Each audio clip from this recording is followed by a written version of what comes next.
वो महिला सिपाही जिसका नाम था अनन्या, वो किसी काम से अपनी दारोगा मैडम के घर अक्सर जाया करती थी।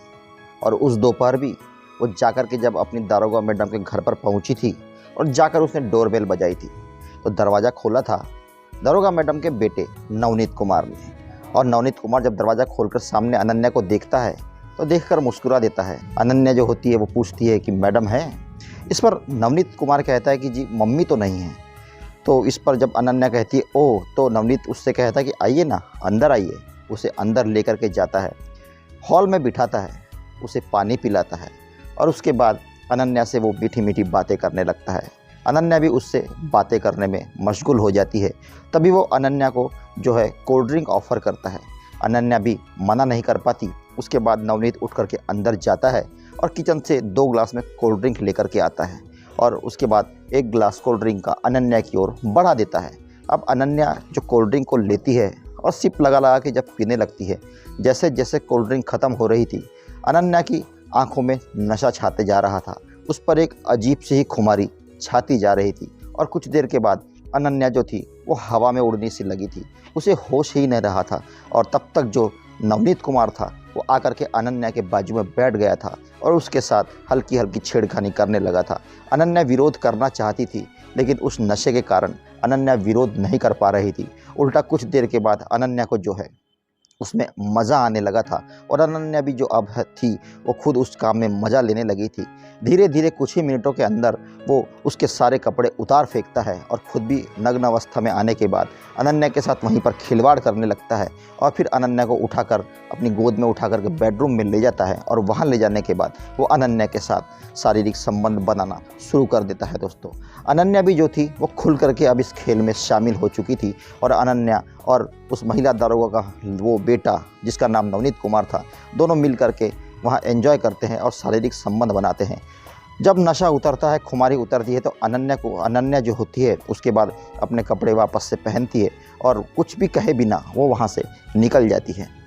अब ये जो एक बार काम शुरू हुआ था, भले ही पहली बार में ये धोखे से शुरू हुआ था, लेकिन अब अनन्या को भी अच्छा लगने लगा था ये सब कुछ करना और नवनीत भी उसे पसंद आने लगा था। इसके बाद लगातार नवनीत के साथ अनन्या जो है वो शारीरिक संबंध बनाने लगती है और होता कुछ ऐसा है कि कुछ ही दिनों के बाद जल्द ही अनन्या जो होती है वो गर्भवती हो जाती है। और जब ये बात पता चलती है तो वो जो होती है परेशान सी हो जाती है और उसके बाद ऐसा कुछ घटनाक्रम होता है कि एक कहानी में कुछ ऐसा मोड़ आता है कि जो दोनों माँ और बेटे होते हैं, दारोगा जो उसकी माँ थी और उसका जो बेटा जो था नवनीत, वो अचानक से ऐसे लापता हो जाते हैं कि पता नहीं उन्हें ज़मीन खा गई थी या आसमान निकल गया था। पुलिस के ढूंढने से भी, लाख ढूंढने से भी दोनों का कहीं कुछ पता ही नहीं चल रहा था। ऐसा क्या हुआ था उन दोनों के साथ और इस कहानी में आगे क्या होता है बताऊंगा पूरी घटना विस्तार से। दोस्तों, कहानी में अंत तक जरूर बने रहिएगा। नमस्कार दोस्तों, मैं विक्रम आपका भाई, आपका दोस्त हाजिर हूँ फिर से एक और सच्ची घटना लेकर। चैनल पर नए हैं तो जल्दी से चैनल को सब्सक्राइब कर दीजिए, बेल आइकॉन प्रेस करना ना भूलिए दोस्तों। और मेरे पुराने सब्सक्राइबर भी बेल आइकॉन को फिर से चेक कर लीजिए, हिट करके ऑल पर सेट कर दीजिए क्योंकि मेरे वीडियोस के नोटिफिकेशन आप तक नहीं पहुंच पा रहे हैं। और कहानी के अंत में लेंगे दोस्तों अपने प्यारे प्यारे सब्सक्राइबर्स का नाम जो देते हैं कमेंट्स के जरिए भर भर के ढेर सारा मुझे अपना प्यार। तो आइए दोस्तों, सीधा लिए चलता हूँ आपको बिना देरी के कहानी पर। कानपुर का एक थाना जिसमें एक महिला सिपाही अपनी टेबल पर बैठकर रोज़मर्रा की तरह अपना काम कर रही थी। तभी उसकी नज़र जो होती है सामने लगे बेंच पर पड़ती है जहाँ पर एक लड़का बैठा हुआ था और लगातार उसे ही घूरे जा रहा था। और जैसे ही अनन्या की नज़र उस पर पड़ती थी तो अपनी नज़रें हटा लिया करता था और जैसे ही अनन्या अपने काम में व्यस्त होती वो फिर से लगातार अनन्या को घूरने ही लगता था। अनन्या अवॉइड करती है। अनन्या को गुस्सा भी काफ़ी आ रहा था एक पुलिस स्टेशन में मौजूद होकर एक पुलिस वाली पर ही सामने बैठकर किस तरह से ये लड़का जो है वो लाइन मार रहा है, लेकिन उसकी हिम्मत की दाद देनी पड़ेगी और इस बात से कहीं ना कहीं अनन्या भी इम्प्रेस तो हुई ज़रूर थी। दोस्तों, अब ये सिलसिला जो चलता है, एक दिन होता है, कुछ घंटे वहाँ रुकने के बाद वो लड़का चला जाता है। लेकिन आश्चर्य की बात तब होती है अनन्या के लिए जब अगले दिन भी वो लड़का जो होता है उसे वहीं उसी थाने में और उसी बेंच पर बैठा हुआ नज़र आता है और वो लगातार आज भी उसी प्रकार से अनन्या को जो था वो देखे जा रहा था। अब अनन्या भी बीच बीच में उसकी ओर देख लिया करती थी। ये सिलसिला लगातार 3 दिनों तक इसी प्रकार ही चलता रहता है। दोस्तों, चौथे दिन जब अनन्या अपने काम में मशगूल होती है तभी वहाँ पर एक महिला दारोगा आकर के पहुँचती है और महिला दारोगा से आमना सामना होता है अनन्या का। अनन्या जो होती है वो उस महिला दारोगा को बड़ी अच्छी लगती है, वो उससे बड़े अच्छे से पेश आती है, उससे कहने लगती है, अरे बेटी, तुम तो दिखने में इतनी खूबसूरत हो, तुम कहाँ से पुलिस विभाग में आ गई? तुम्हें तो फिल्म इंडस्ट्री में होना चाहिए था, कुछ और काम करना चाहिए था, इतनी नाजुक सी लड़की, इसका भला पुलिस में क्या काम? अनन्या सिर्फ मुस्कुरा कर रह जाती है। उसके बाद वो जो महिला दारोगा होती है वो अनन्या से पूछने लगती है, बेटी तुम कहाँ की रहने वाली हो? तो अनन्या जो होती है उसे बताती है कि वो अम्बेडकर नगर की रहने वाली है। फिर वो अनन्या से पूछती है उसके परिवार के बारे में, परिवार में कौन कौन है, क्या है, सब उससे जाँच पड़ताल उससे बात करती है। उसे बताती है कि मैं भी रहने वाली कानपुर की ही हूँ और मैं दारोगा की पोस्ट पर पदस्थ हूँ और इस वक्त मेरी जो ड्यूटी है वो मेरी पोस्टिंग जो है वो लखनऊ में है। किसी काम से मैं कानपुर आई हुई हूँ और उसी काम के सिलसिले में तुम्हारे थाने में लगातार मैं कुछ दिनों से आ रही हूँ। उसके बाद वो महिला थानेदार जो होती है वो अनन्या को अपने घर पर आने के लिए इन्वाइट करती है। अब अनन्या भी हंसकर उसका आमंत्रण स्वीकार कर लेती है। उसके बाद वो महिला दारोगा जो है वहाँ से चली जाती है। दूसरे दिन अनन्या को उसी महिला दारोगा का फ़ोन आता है और वो अनन्या से कहती है कि हाँ तो तुम कब आ रही हो? तब अनन्या को लगता है, अरे इन्होंने तो मुझे सीरियसली इनवाइट किया है, ये तो मेरा इंतज़ार कर रही है। अनन्या कहती है, जी आज शाम को ही ड्यूटी से, जब से मेरी ड्यूटी ऑफ होती है उसके बाद मैं आती हूँ। और शाम को 6 बजे अनन्या जो है उस महिला दारोगा के घर पर जाकर के पहुँचती है। जब डोरबेल बजाती है तो वही महिला दारोगा जो होती है वो दरवाज़ा खोलती है और जब अनन्या अंदर जाती है तो अनन्या चौंक जाती है कि वही लड़का जो लगातार पिछले 3 दिनों से उसे घूरे जा रहा था वहीं पर सोफे पर बैठा हुआ था और अनन्या को देखकर वो स्माइल करता है। अनन्या भी उसे देख करके स्माइल करती है, वो हेलो कहता है, अनन्या भी हेलो कह देती है। जो महिला दारोगा होती है वो अनन्या का परिचय करवाती है, उससे कहती है, ये है मेरा बेटा नवनीत कुमार। तब अनन्या चौंक जाती है कि ये तो इसी महिला दारोगा का बेटा है और शायद इसीलिए इनके साथ ही ये लगातार पिछले 3 दिनों से पुलिस स्टेशन में आ रहा था और वहाँ पर बैठकर मुझे ही ताड़े जा रहा था। नहीं तो वही मैं सोचूं कि भला किस लड़के की ऐसी हिम्मत है कि बेमतलब आकर के थाने में बैठे और एक पुलिस वाली को ही इस प्रकार से ताड़े। अब अनन्या को सारा मामला समझ में आ चुका था। उसके बाद वो महिला दारोगा आगे अनन्या से कहती है कि इसके जो पिताजी थे, मतलब मेरे पति, वो भी पुलिस में ही थे और पुलिस की ड्यूटी के दौरान ही उनका जो है देहांत हो गया था। ये भी जो है नवनीत यूपीएससी की तैयारी कर रहा है, आज नहीं तो कल इसकी भी कहीं ना कहीं अच्छी जगह जॉब लग ही जाएगी। इस प्रकार से बातचीत होती है, खाना पीना होता है और उसके बाद अनन्या जो है वो वहाँ से निकल जाती है। वो महिला दारोगा अनन्या से कहती है कि बेटा यहाँ पर आती रहना, अभी मैं कानपुर में ही हूँ, कुछ दिन या शायद कुछ महीने मैं कानपुर में ही रहूँगी। अच्छा लगा तुमसे मिलकर, एक अपनत्व का भाव मेरे अंदर पैदा हुआ, तुम मुझे काफ़ी अच्छी लगी, अपने घर परिवार समान लगी, तो तुम अब घर पर आती रहना। अनन्या को भी बहुत अच्छा लगा था, पराए शहर में उसे कोई अपना मिल गया था। उसके बाद अनन्या जो है वो अब चली जाती है। अब ये जो एक बार सिलसिला शुरू हुआ तब आए दिन अनन्या जब भी उसे समय मिलता, मौका मिलता, वो उस महिला दारोगा के घर पर पहुंच जाया करती थी, वहाँ पर उनके साथ समय बिताया करती थी। अब धीरे धीरे होता है क्या है कि नवनीत और अनन्या के बीच भी बातचीत शुरू होती है और बातचीत दोस्ती तक पहुंच जाती है। अब दोनों एक दूसरे के अच्छे फ्रेंड बन चुके थे, लेकिन दोस्ती से आगे अभी तक बात पहुँची नहीं थी। एक दोपहर को जो नवनीत होता है उसका फ़ोन आता है अनन्या को और जिस प्रकार से वो अनन्या से बात कर रहा था अनन्या को कुछ ठीक नहीं लगता। अनन्या से पूछती है, नवनीत क्या बात है, तुम ठीक तो हो? इस पर नवनीत कहता है, मैं बहुत उदास हूँ, बहुत लो फील कर रहा हूँ, क्या तुम घर आ सकती हो? इस पर अनन्या कुछ देर मौन रहने के बाद कहती है, ठीक है मैं आती हूँ। और उसके बाद अनन्या जो है जा कर के पहुँचती है उस महिला दारोगा के घर पर और जब डोरबेल बजाती है, नवनीत दरवाज़ा खोलता है। उस वक्त महिला दारोगा घर पर उपस्थित नहीं थी दोस्तों। अब जब ये अंदर जाती है उसके बाद जो कहानी की शुरुआत में मैंने आपको बताया वैसा ही होता है। उसे बिठाता है, फिर कोल्ड ड्रिंक लाता है। कोल्ड ड्रिंक में पता नहीं उसने नशीला ऐसा कौन सा पदार्थ मिलाया था जिसके बाद अपने आपे में नहीं रही थी अनन्या, और उसके बाद वो सब कुछ हो जाता है जो कि नहीं होना चाहिए था। और वो सब कुछ होने के बाद जो अनन्या थी वो वहाँ से निकल जाती है, चली जाती है। अनन्या काफ़ी परेशान थी क्योंकि जो हुआ था वो नहीं होना चाहिए था, ऐसा भी अनन्या को भी लग रहा था।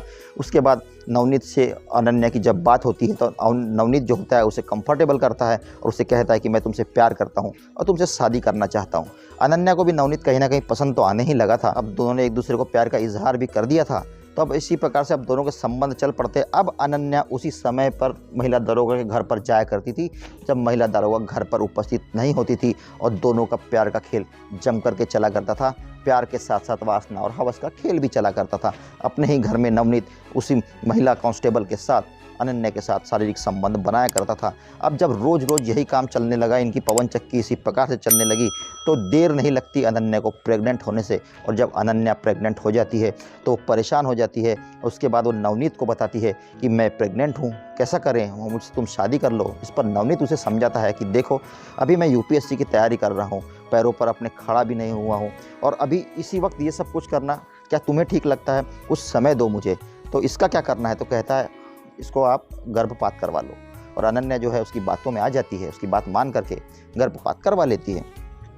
लेकिन इनका काम तो, इनका प्रोग्राम तो था जो रुकने का नाम ही नहीं ले रहा था। नाम तो ये लोग प्यार का दे रहे थे, लेकिन काम तो सिर्फ और सिर्फ वासना और हवस का ही चल रहा था।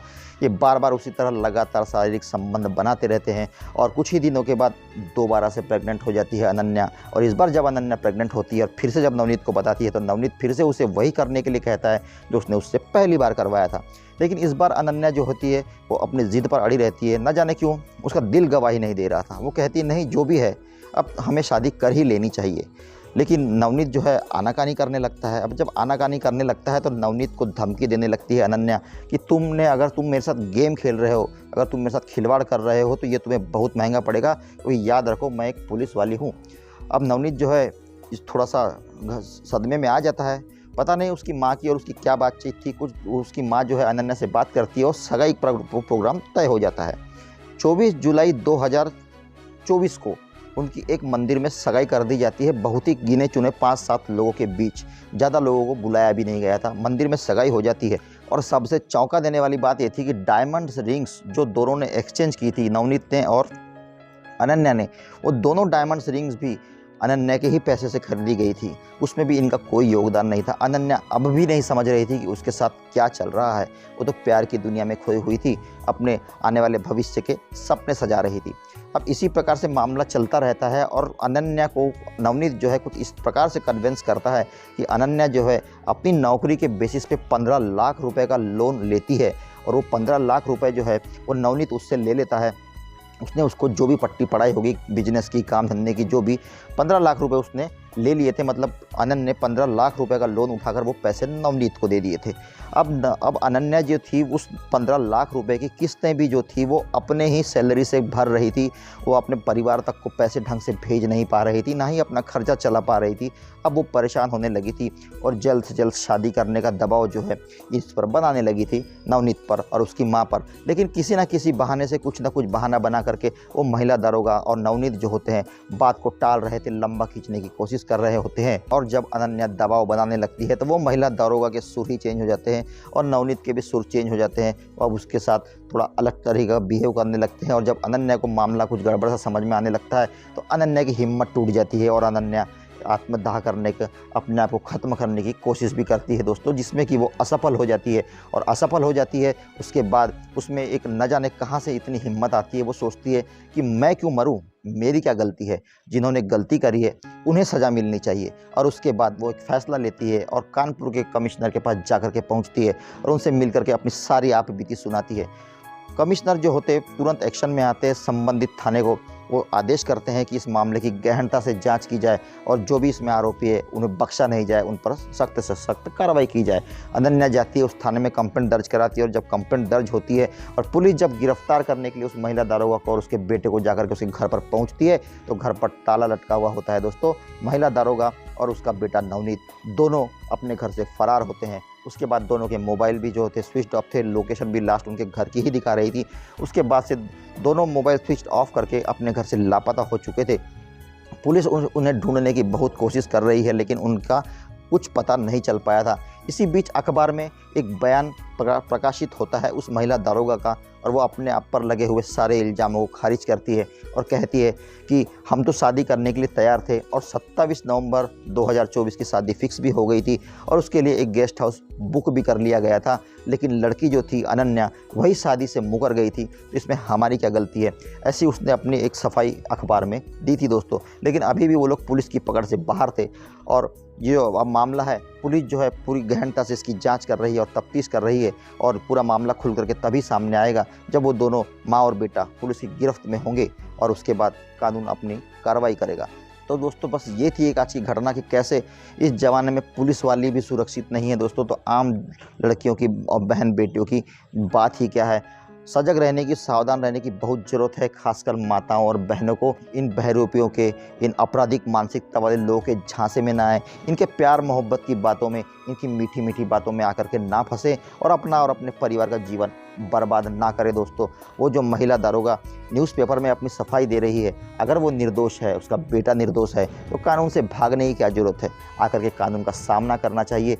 तुम तो कानून के रखवाले हो, और कानून के रखवाले ही जब कानून से भागने लगे तो दाल में काला ही नहीं, पूरी की पूरी दाल ही काली होती है दोस्तों। आज नहीं तो कल पुलिस की गिरफ्त में आ ही जाएंगे और जो केस है वो सारा उसका खुलासा हो ही जाएगा दोस्तों। तो बस दोस्तों, ये थी एक गाछ की घटना।